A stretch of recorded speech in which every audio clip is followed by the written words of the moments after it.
नमस्कार माऊली. चला ज्ञानेश्वरीच्या सहवासात. ज्ञानेश्वरी अध्याय 8 मधील ओवी 177 ते ओवी 187च्या सहवासात आपण जाऊया. ज्ञानोबारायांनी एक अप्रतिम उपमा दिली आहे. ते म्हणाले की शब्दांच्या साह्याने अर्थ प्रगट होतो. शब्दांच्या साह्याने अर्थ प्रगट होतो आणि एकदा अर्थ प्रगटला आणि त्यानंतर शब्द पुसून टाकले तरी अर्थ पुसला जात नाही. तो तसाच राहतो, अव्यक्त स्वरूपातच राहतो. ही उपमा त्यांनी परमात्म स्वरूप, व्यक्त आणि अव्यक्त या दोन्ही मध्ये सारखंच राहतं. ह्या दोन्हीच्याही ते पलीकडेच असतं. हे आपल्या मनावर ठसवण्यासाठी ही सुंदर उपमा ज्ञानोबारायांनी दिली. आता व्यक्त अव्यक्ताच्या पलीकडे असलेलं हे परमात्म स्वरूप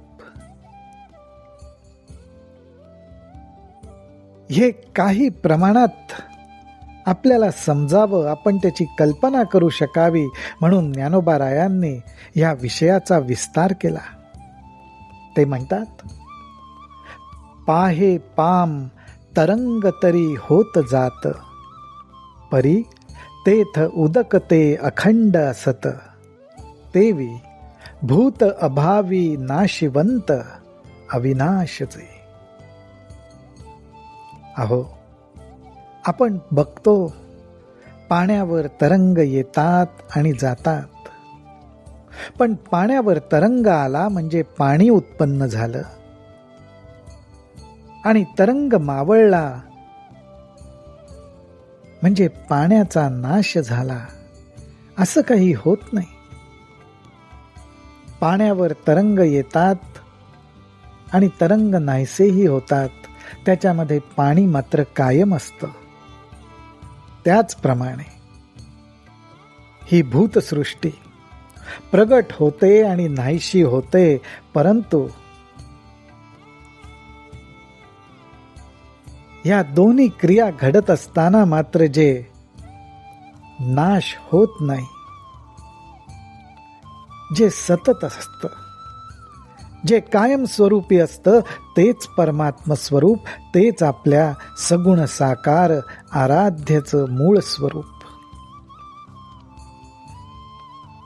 ना तरी आटतिये अलंकारी, नाटते कनक असे जयापरी, तेवी मरतिये जीवाकारी अमर जे आहे. ज्ञानोबाराय म्हणतायत, अलंकार आटताना आपल्याला दिसतात, पण जेव्हा अलंकार आटले जात असतात त्याच्यामध्ये एक गोष्ट अशी असते जी कधीही आटत नाही, आणि ती म्हणजे सोनं. सोनं हे जसंच्या तसंच राहतं. अलंकाराचा आकार येईल आणि जाईल. तेवी मरतिये जीवाकारी अमर जे आहे. त्याचप्रमाणे जीव आकाराला येईल आणि जीव मृत्युमुखी पडेल, पण ह्या दोन्ही क्रियांच्या मध्ये जे अखंड आहे, अविनाशी आहे, तेच ते जे अमर आहे. यावरून हे परमात्म स्वरूप कसं आहे याची खूण गाठ आपल्याला मनात मांडता यावी, हाच ज्ञानोबारायांचा उद्देश आहे. पुढे ज्ञानोबाराय म्हणतात, जया ते अव्यक्त म्हणो ये कोडे, म्हणता स्तुती हे ऐसे नावडे, जे मना बुद्धी न सापडे म्हणूनिया.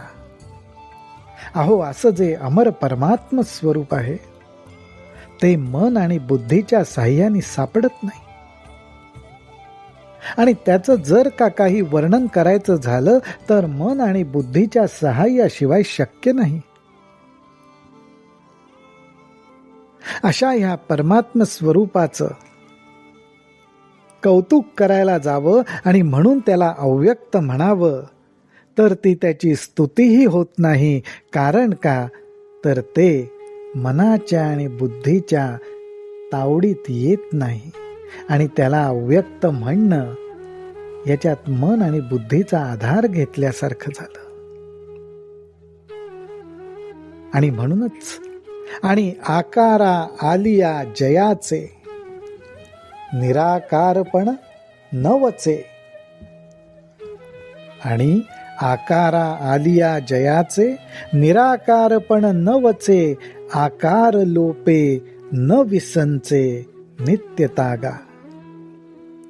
अहो, आणि जे आकाराला आलं, जे प्रगट झालं, तर ते प्रगट झालं म्हणून त्याचं निराकारपण काही नाहीसं होत नाही. आणि त्याचा आकार नाहीसा झाला म्हणून ते नाहीसं झालं असंही होत नाही, कारण ते नित्य असतंच. म्हणून अक्षर जे म्हणिजे, म्हणून त्याला अक्षर म्हटलं जातं. म्हणून अक्षर जे म्हणिजे, तेवींची म्हणता बोधूही उपजे. जया परवता पैसू न देखिजे, या नाम परमगती. अहो, असं त्याचं स्वरूप असल्यामुळे त्याला अक्षर म्हटलं जातं. आणि असं अक्षर म्हणून त्याचा उल्लेख केल्यामुळे मनाला बोधही प्राप्त होतो. आणि मनाला हाच बोध प्राप्त होतो की शेवटी ज्या ठिकाणी जाऊन पोचायचंय, विश्रांती घ्यायची, ते ठिकाण म्हणजे माझा आराध्य दैवत, ते परमात्म स्वरूप, दुसरं काही नाही. आणि म्हणूनच त्याला परमगती म्हटलेलं आहे. या नाम परमगती. पै आघवा इही देहपुरी, आहे निजेलियाचे परी. जे व्यापार करवी ना करी म्हणवनिया. पण असा जो अमर आहे, अक्षर आहे, ज्याला परमगतीही म्हटलेलं आहे, तो आघवा ह्या देहरूपी घरात वास करतोय. पण ह्या देहरूपी घरात त्याचा वास कसा आहे, तर तो जणू काही झोपल्यासारखा आहे. असं का म्हणावं? जे व्यापारू करवी ना करी म्हणवनिया. तो या देहाचे काही व्यापार करतोय किंवा काही करतच नाहीये, असं काहीच नाहीये. म्हणूनच तो झोपल्यासारखा आहे. एरवी जे शारीर चेष्टा, त्या माझी एकही न ठकेगा सुभटा. दाही इंद्रियांची या वाटा, वाहतची आहाती.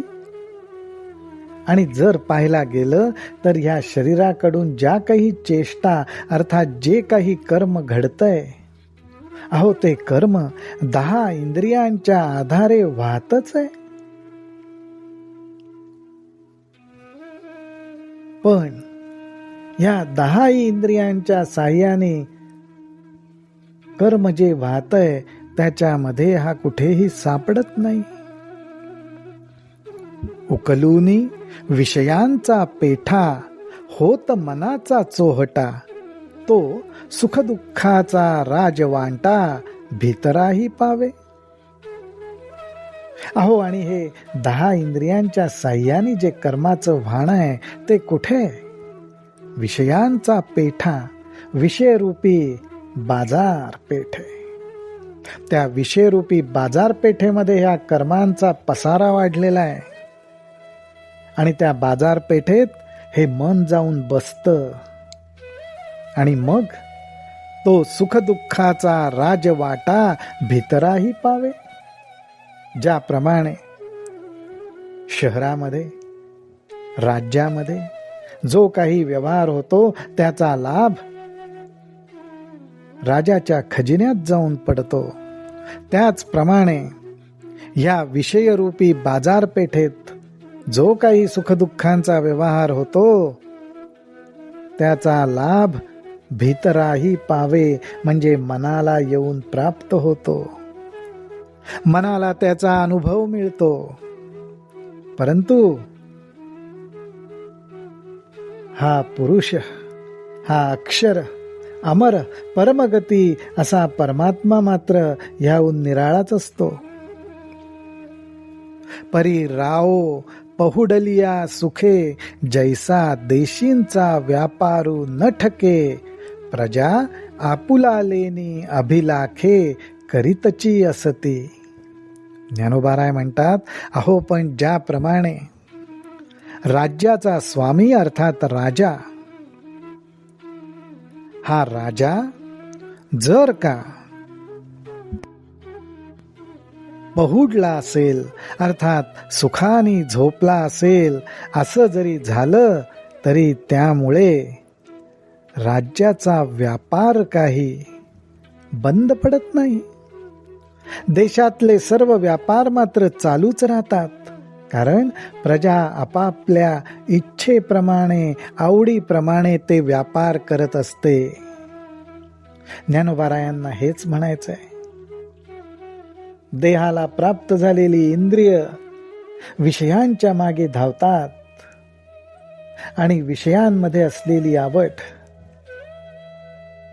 पूर्ण करण्यासाठी, त्याचा लाभ घेण्यासाठी मन सुद्धा त्या विषयरूपी बाजारात जाऊन बसतं आणि घडणाऱ्या व्यवहारामधला जो सुखदुःखाचा वाटा आहे त्याचा ते अनुभव घेतं. पण राजाला त्याची कल्पनाही नसते. तो सुखाने त्याच्या राजमहालात पहुडलेला असतो. तसाच हा परमात्मा या देहरूपी गावात पहुडलेला आहे. ही कर्म म्हणजे काय घडत असतात? ज्ञानोबाराय म्हणतात, तैसे बुद्धीचे हन जाणणे, का मनाचे घेणे देणे, इंद्रियांचे करणे स्फुरण वायूचे. अहो बुद्धीनी गोष्टी जाणल्या जातात. ते जाणणं हे बुद्धीचं कर्म होत असतं. त्याचबरोबर आवडीची गोष्ट आहे का नावडीची गोष्ट आहे हे पाहून मन ठरवतं. घेणं देणं हा व्यवहार मन जपतं आवडीनिवडीनुसार. हे मनाचं कर्म घडत असतं. त्यालाच धरून इंद्रियांच्या क्रियाही चालू असतात. आणि त्याचबरोबर सूक्ष्मात घडणारं कर्म म्हणजे वायूचं, तेही या शरीरात घडत असतं. ते स्फुरण रूपाने, ते वायूच्या साह्याने घडणारं कर्म. अशी कर्म या देहरूपी गावात घडत असतात. हे देहक्रिया आघवी, न करविता होय बरवी, जैसा न चलवितेनी रवी, लोकू चाले. म्हणूनच ज्ञानोबाराय म्हणतात, अशा प्रकारे ह्या सगळ्या देहाच्या क्रिया देहाच्या ठिकाणीच होत असतात. परंतु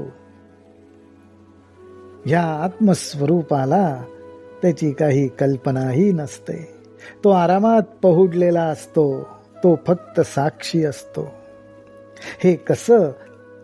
तर जैसा न चलवितेनी रवी, लोकू चाले. अहो ज्याप्रमाणे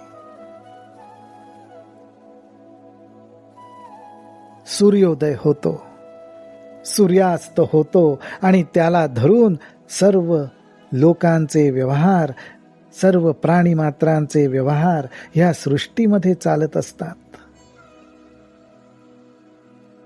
सूर्याच्या उदय आणि अस्तावर ह्या वेळेला धरून सगळ्या गोष्टी चालू असतात. पण ज्या गोष्टी चालू असतात त्या काही सूर्याला चालवाव्या लागतात का? नाही. सूर्याचं नुसतं असणं असतं. त्याच्या आधाराने सर्व क्रिया घडत असतात. सर्व सृष्टीक्रम चालू असतो. त्याच प्रकारे हा परमात्मा फक्त आहे. हेच ज्ञानोबाराय आपल्याला ह्या ठिकाणी सांगतायत. रामकृष्ण हरी, रामकृष्ण हरी, रामकृष्ण हरी.